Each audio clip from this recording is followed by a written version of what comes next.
السلام عليكم ورحمه بكم معايا في قناه مفاد. نتمنى ان شاء الله ربي كلكم تكونوا بخير وعلى الف خير. اول شيء كنشكر بزاف البنات اللي اشتركوا معايا في القناه وكنقول لهم مرحبا والف مرحبا، واللي كيزور قناتي اول مره ما ينساش يشترك ويفعل الجرس باش يوصلوا جديد. ندوز دابا لوصفه اليوم.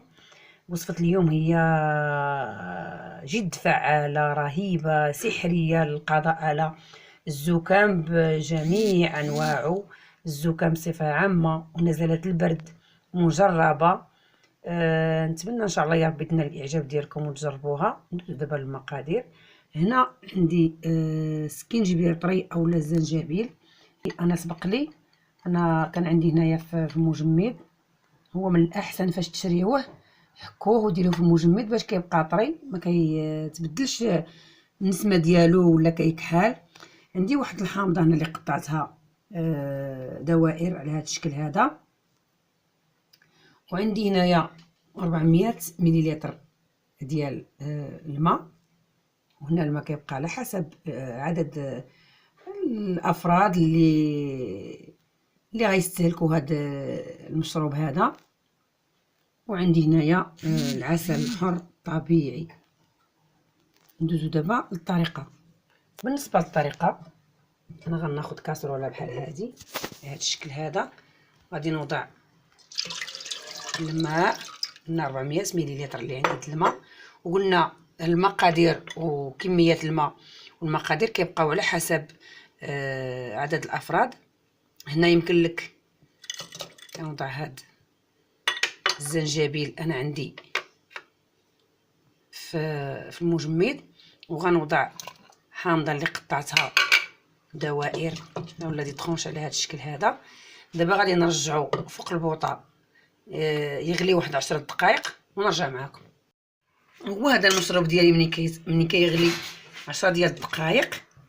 هانتوما شوفوا كيف كيجي. دابا غادي ناخذ واحد الكاس وغادي نصفي على هذا الشكل هذا.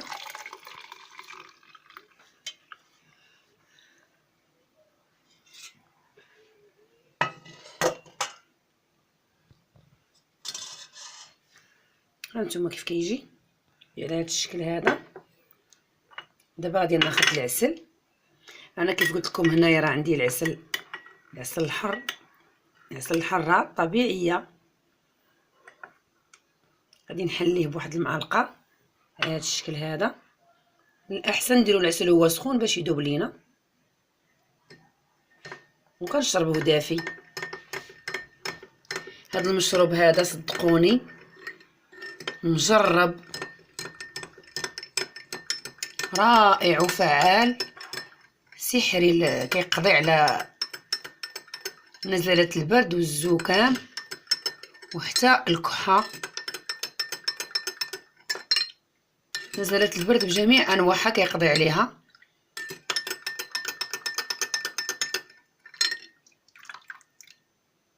نشربوه 3 ايام حتى نبغيو هانتوما كيف كيجي. ملي نبغيو نعسو نشربوا واحد الكاس ونعطيوه لوليداتنا بحال هكذا على البرد ولا هذا. حتى لولا العشاء منين كنبغيو نعسو كنشربوا داك الكاس.